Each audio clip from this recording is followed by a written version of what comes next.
नमस्कार दोस्तों, आज मैं आपको दशा माता के व्रत में सुनी जाने वाली दशा माता की दूसरी कहानी सुनाने जा रही हूँ। प्रेम से बोलिए दशा माता की जय हो।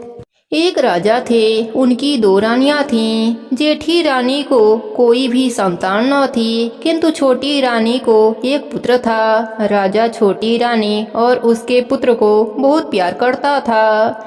यह देखकर बड़ी रानी को डाह और ईर्ष्या होती थी। वह सौतिया डाह के कारण राजकुमार के प्राणों की प्यासी हो गई। एक दिन राजकुमार खेलता हुआ अपने बी माता के चौक में चला गया।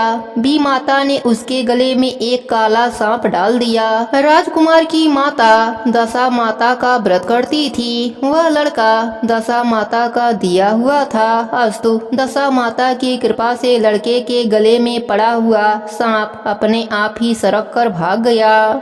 दूसरे दिन राजकुमार की बी माता ने उसे विष के लड्डू खाने को दिए। वह लड्डू ज्यों ही खाने लगा त्यों ही दशा माता ने किसी दासी के भेष में प्रकट होकर लड्डू छीन लिए। विष देने पर भी लड़का नहीं मरा। तब रानी को बड़ी ही चिंता हुई कि किसी न किसी तरह इसको मारना ही चाहिए। तीसरे दिन जब राजकुमार पुनः उसके आंगन में खेलने गया, तब रानी ने उसे पकड़कर गहरे कुएं में डाल दिया। यह कुआं उसके आंगन में ही था। इस कारण किसी को कुछ भी पता नहीं चला कि राजकुमार कहाँ गया या क्या हुआ।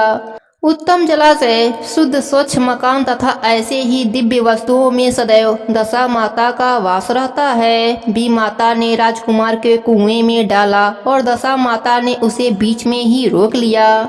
जब दोपहर का समय हुआ और कुंवर दिखाई नहीं दिया, तब राजा रानी को बड़ी चिंता हुई। जहां तहां लोग उसकी तलाश करने लगे। इधर दशा माता को इस बात की चिंता हुई कि राजकुमार के माता पिता उसके लिए व्याकुल हो रहे हैं। उसको उनके पास पहुंचाना ही चाहिए, परंतु पहुंचाएं तो किस प्रकार।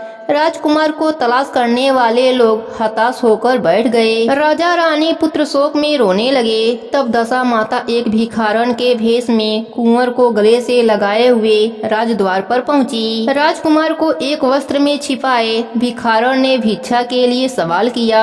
तब सिपाहियों ने उसे धुतकार कर कहा कि कहाँ तो राजा का राजकुमार खो गया है और ऐसे में तुझे भिक्षा की पड़ी है, चल हट यहाँ से। तब दशा माता बोली, भाइयों, पुण्य का प्रभाव बहुत बड़ा होता है। यदि मुझे भिक्षा मिल जाए तो संभव है कि खोया हुआ राजकुमार भी मिल जाएगा। यह कहकर वह दिहरी के भीतर पैर रखने लगी।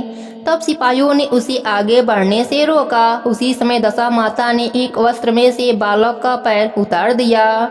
सिपाहियों ने समझा कि अभी कुंवर उसके हाथ में है, उसे जाने देते हैं और कुंवर को भीतर छोड़ आने के बाद उधर से जाने लगेगी, तब पकड़ कर बैठा लेंगे। दशा माता कुंवर को लिए भीतर चली गईं।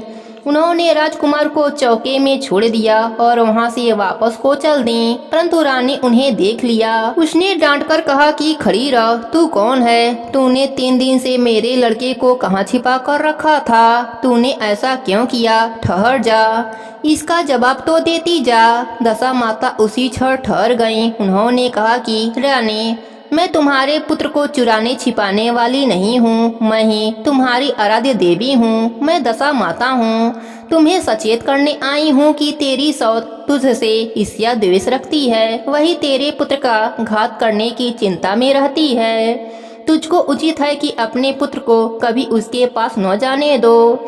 एक बार उसने कुंवर के गले में सांप डाल दिया था, उसे मैंने भगा दिया। दूसरी बार उसने विष के लड्डू उसे खाने के लिए दिए थे, उसको मैंने उसके हाथ से छीन लिया। अब कि उसने कुएं में डाल दिया था, सो इस बार भी मैंने इसकी रक्षा करी। इस समय भिखारन बनकर तुमको चेतावनी देने आई हूँ।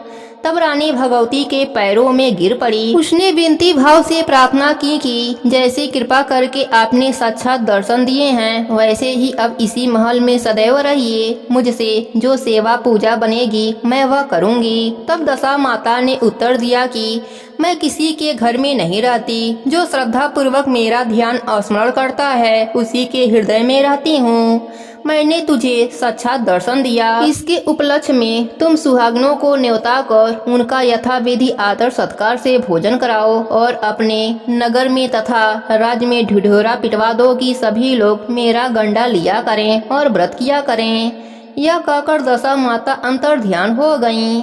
रानी ने शहर भर की सौभाग्यवती स्त्रियों को निमंत्रण देकर बुलाया। उबटन से लेकर शिरोभूषण श्रृंगार तक उनकी यथाविधि शुश्रूषा करके गहने आदि देकर आंचल भरे और भोजन कराकर विदा किया।